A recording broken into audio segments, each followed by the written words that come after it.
Welcome back to my channel. If you're new here, my name's Angel Baby Kyra. Make sure you like and subscribe.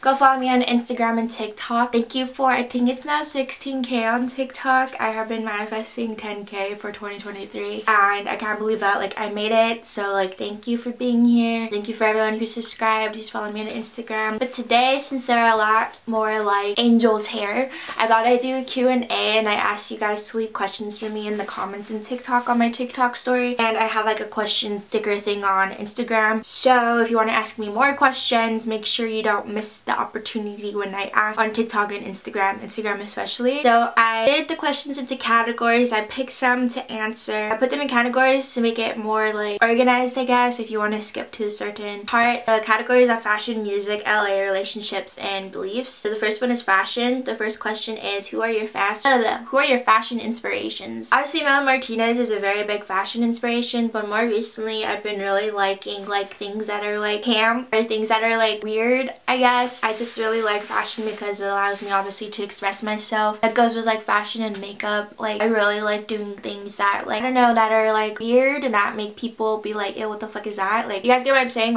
It's things like that, make people double take, and making people mad, because a lot of people get mad by how I do my makeup and stuff. But probably Melanie Martinez, definitely. There's one TikToker, I think her name's Sarah Camps. I really like her fashion. I'm not really a maximalist, but I do like minimal maximalism, if that makes sense. But next question is, do I design clothes? Yes, I do design clothes. I haven't really done anything recently, even though I have sent some clothes to a fashion show in Chicago this weekend actually, and I used to design a lot more. I used to go to school for fashion. After I was done going to school for music, I went to Otis College for 2 weeks and then I had a mental breakdown. But I really do miss designing clothes, so I kind of want to get back into that, and that's why you should follow me on my Depop, so when I drop clothes and stuff like that, you guys will not miss it. Next question is, what is my favorite aesthetic? I don't know if I really have a favorite aesthetic. If camp is an aesthetic, then I guess I would say camp, but more recently I've been really liking subversive clothing or style. Yeah, but I also like 60s fashion. I hate Marc Jacobs, but I really like aesthetic of Heaven models by Marc Jacobs, if that makes any sense. Next question is, where do you shop at and get your clothes? I shop literally at thrift stores, but more recently I've just been getting clothing swaps. I don't hardly ever buy anything new. I hate going to the malls. I cannot stand going to malls, shopping malls, or outlets. I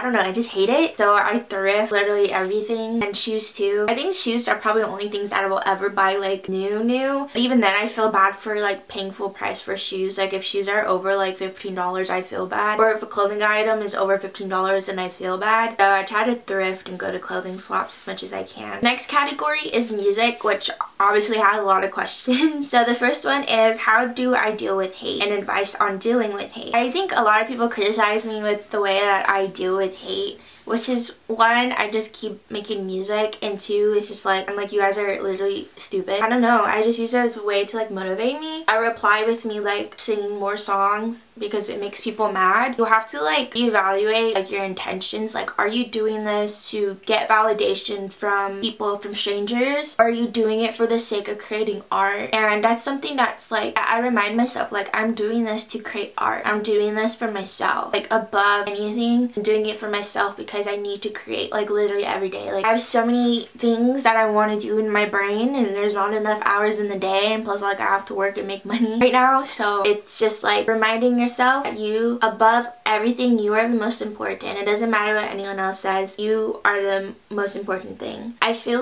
people are always gonna say, if you can't take constructive criticism, don't be on the internet. But I'm still gonna be here, I'm gonna take up my space. So it's why don't you learn how to treat people like people? That's just what I think. Second question is, how did I know I wanted to do music? I answered this question on TikTok too, but I'll answer it here as well. I knew I wanted to do music when I was in middle school. So I started taking flute class at school when I was in 5th grade instead of doing PE. I really picked up the flute really quickly, started reading music very quickly. So by the time I was in 6th grade band, I would play in the 8th grade band, and I would teach 8th graders who were struggling to learn, and I'd do all the 8th grade concerts or whatever. So my band director, Mr. Morvis, really encouraged me me with like my flute playing and would give me like hard pieces to like learn. I never made it to first chair, but I was second chair at one point, which if you don't know what that means, first chair is like the best flute player, but I was second chair, so I would take that. But I did choir. I can't remember like the timeline exactly, but I also did choir during middle school. So I think I did 5th grade flute, and then I went into choir 6th grade and then dropped out of it and went into band or something like that, because the choir teacher is like insane. Like all of my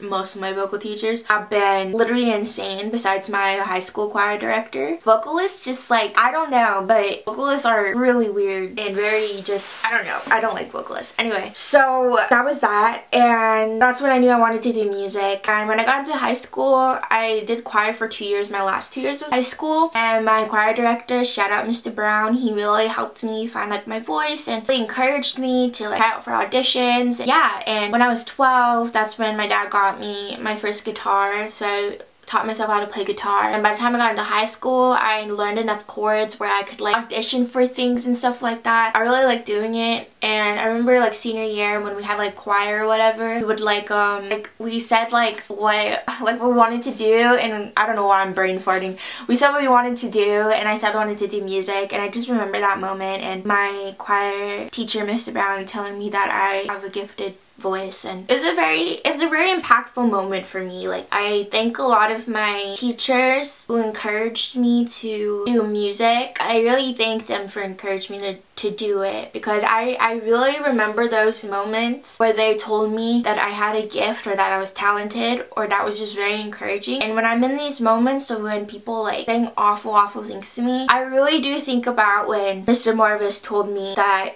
I'm very talented and I need to do music. Like he said, I need to do it. Or when Mr. Brown told me that I have a very gifted voice. Like, I remember that very vividly, and that's kind of what keeps me going as well, is reminding myself that I have people who are also very talented, who are also gifted, but also they had encouraged me in a time where I was still growing. So I really appreciate my teachers from back then who really encouraged me, because I didn't get that in college. I did not get that in college at all, so that's a different story. Alright, the third question is advice for musicians or people who want to be musicians. I think this kind of goes with the first question. I think my advice to people who want to be musicians is like, it is tough. It is not glamorous. It is a lot of unpaid open mics, a lot of people not paying attention to you, a lot of self-doubt. But if you really love it, then I feel like none of that will really, like, of course it will matter, and of course you'll feel it, but at the end of the day, if you're doing music because you love music and you really can't see yourself like doing anything else, and I feel like being a musician, you're always gonna be a musician, you know? And if you're looking for the validation of other people or looking for the validation of strangers, it's not you're not gonna make it, but it's gonna make things a lot harder. And also, like, you just have to start somewhere, and I think that goes into the next question, is like how to record, because people are like, I want to do music, but I just don't know where to start. I literally say the same thing every TikTok. I literally just have an interface and a SM58 mic, which is literally just a ball mic. It's nothing fancy. I used to use a condenser. I'm like looking for it if I have it, but I have no idea where it went. But I didn't like that one. I'd rather have a 58. But like, you don't need to have fancy equipment to like record music. Someone I always bring up is Steve Lacy. Like, look at him. Like, he literally made music, I think a whole album on an iPod Touch. So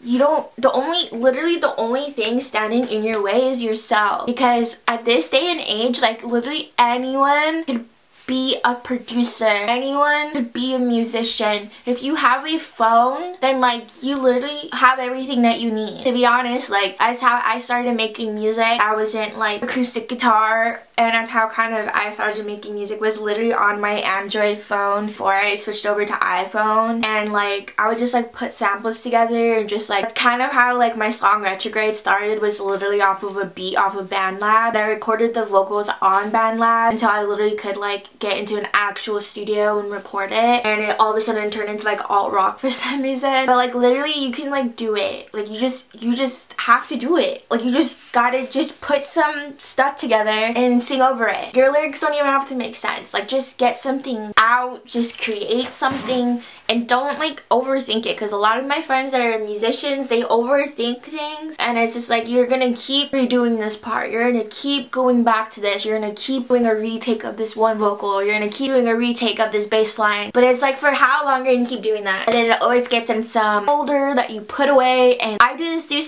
this too sometimes, where I'm just like, I'll go back to it later, but it's just like, just put it out. That's all I can do and tell you. It's just like, just put it out. The next question is, are you ever going to release a music video if you haven't already? I released a music video called Love Them Better, Love Them Better music, and I edited it on Premiere Pro, and I shot it on my iPhone with like a bunch of filters, and I honestly really liked that video. At first, like when I first released it, I hated it, and I hated it when my professor played it in class, like on Zoom though, so it was like really awkward and it was like really embarrassing. But honestly, I'm really proud of it. You should go watch it if you haven't already, but I really love that music video, and I want to do a music video for Drop Me Like That and for my new song New Me, which is gonna be out May 13th, so hopefully that comes into fruition, manifesting right now. This segues into the next question. Someone asked, what is Love Them Better about? Love Them Better, I wrote it in the quarantine. I made it myself. This is my first like produced song. It's about seeing my ex at this time, this particular ex I went to school with. He was also a music major, and we shared like friends, because everyone came in as a freshman, and we were all like in a friend group, and we were together, and our breakup was really bad. It was just a healing song, because I call Love Them Better a like happier retrograde, a happier cousin of retrograde. His retrograde, I just really hated him. Love Them Better is like, I forgive you, but I found my self-worth now. And during this time in my life, I was really like trying new things, and this is like when I started like not being so shy and like reaching out to people, trying new music, and of course quarantine had a hit, but it's just seeing your ex with someone new, being like, oh, so you can treat someone like a human being with respect. Oh, so you can love someone the way they should be loved. So you love them better than me. And just like seeing him with like new friends and like being like, really? Like you're embarrassing. Like it hurts, like you're embarrassing. And I deserve better. So it was a lot of like self-love and self-realization. Like just like realizing like I'm worse. I shouldn't be treated that way, and I deserve a lot more. Someone asked, what is Drop Me Like That about? I think it's the same person who asked this.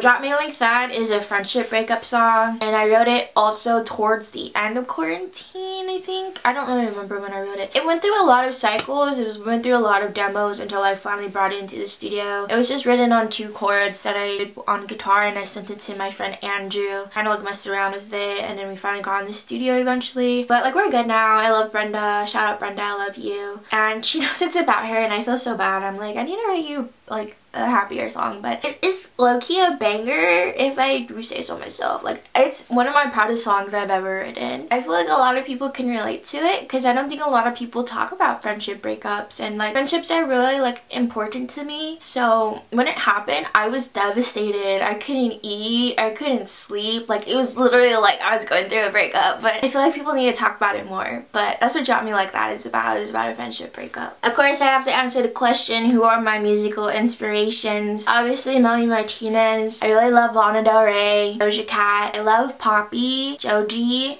I love the Beatles and Led Zeppelin. And I would also have to say Ozzy Osbourne. He's pretty rad. And Black Sabbath, like cool. And Gwen Stefani. So those are my musical inspirations, because everyone asks this question all the time. The next question is, if you could collab with anyone, who would you collab with? Ash, Nico, Joji, definitely Doja. I would say Melanie as well. And Lana, that'd be cool. Oh, and Kazia. I love Kazia. Now we're gonna go into, I just titled it LA because I didn't know what else to title it. Someone was like, what is your favorite place in LA? I don't think people understand how big LA is, but I really love Little Tokyo just because I have a lot of like familial history there. And my great-grandfather actually built a lot of the buildings in downtown LA, and he planted a lot of the trees in downtown as well, so really miss him. So it reminds me of him when I'm in downtown especially in Little Tokyo. I just love downtown. I know it's like really like crazy and there's a lot of crime that happens there, but I love the culture. I don't know, I just love the city. If it's not downtown Little Tokyo, I really love Fairfax and Melrose, and that's super basic, but like I love Fairfax just because of Brain Dead, and I love like the little gentrified shops or whatever. I just like walking down there, and Melrose is cool sometimes. It's just like I have to be in the mood to be in Melrose, you know what I mean? I also love WeHo. WeHo is really fun. WeHo is just great. It's fun. But those are my favorite places in LA. Someone asked, where do you live? I'm obviously not gonna give my full detailed address, but I do live 30 minutes from downtown in San Gabriel Valley. Not in the city, I'm like outskirts of the city. Where would you like to live? I would like to live in downtown or Mid-Wilshire or in New York, in Brooklyn and Williamsburg, because I love New York. Next category is relationships. Who are your best friends? So if you didn't watch my video about Hailey Bieber friends, watch that because then it'll explain this. I'm very hesitant to be friends with people. Like, long story short, I just feel very used by my best friend before. I had a best friend group and they all kind of switched on me, and it was a very hard pill to swallow. I really limit my friends now. I would say my best friend right now is Matthew and my friend Ivan. Love you, bitch. I'm just kidding. No, I don't. Yeah, I do. Okay.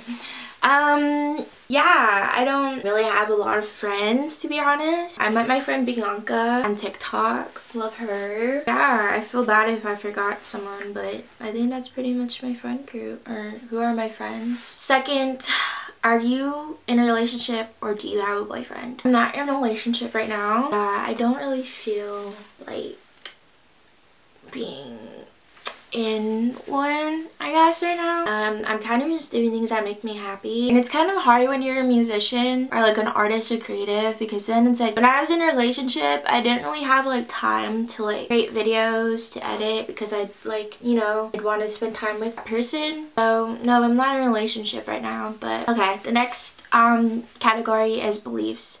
First question is, what do you believe in? This is a very broad question. More recently, this past year, after like I had like my mental breakdown and I got out of my 5150 hold, as I have been like recovering outpatient, I really have gotten into the law of assumption. And like the law of assumption, basically, like in very just basic terms, is your thoughts are your reality. So whatever you persist in and your persistent thought, that's going to manifest into reality. So I know manifesting has kind of been like a trending thing, and I didn't really understand it before, because before I heard of like the law of attraction and just like divine timing and just like whatever happens is meant to be, whatever happens, kind of go with the flow kind of thing, instead of being like, I am the creator of my own reality, I determine what's going to happen. The thing is that's really crazy to me is that like really believe like I manifested the TikTok virality of my video that went viral, which was the Melanie Martinez cover, because I literally remember just like writing, because I script like my TikTok goes viral. And like for this year I did like, what do you call it? I don't know what it's called, but like I scripted for like this year like what I want to happen, and one of it was like 9K followers on TikTok, having a viral TikTok video of music in particular. So that's kind of where I'm at. I do believe in the law of assumption. I really love watching Sammy Ingram, Taylor Dukes, Indigo Datri are some of my top favorites, and Naya Goddess. And then this leads into the last question, which is talk about the law of assumption and why you believe in it. So the law of assumption, like I said, is literally like persisting in your beliefs for it to manifest. And it's hard for me because my thoughts are very loud, and like having bipolar and BPD, like I have a lot of irrational thoughts, so those kind of get persisted in, which kind of like showed itself in my last relationship. Like I kept saying like he was this horrible person and he was gonna leave me and he was gonna break up with me, and guess what, like he did. So it's like the more I like said that, the more it comes true. Like it literally doesn't fail. Like every single time I say that, it like literally happens. So that's kind of what like gave me like a wake-up call. Like literally, what if you keep saying something enough, it's gonna be true. Like it's going to be true. Like it's literally insane, but it's like literally a law, like the law of gravity. A lot of like people like have heard of like Neville Goddard, and he had like tons and tons of like, what do you call it, like experiments like proving the law of assumption, just the same way how people proved the law of gravity, Newton's law of gravity, I think that's what it is.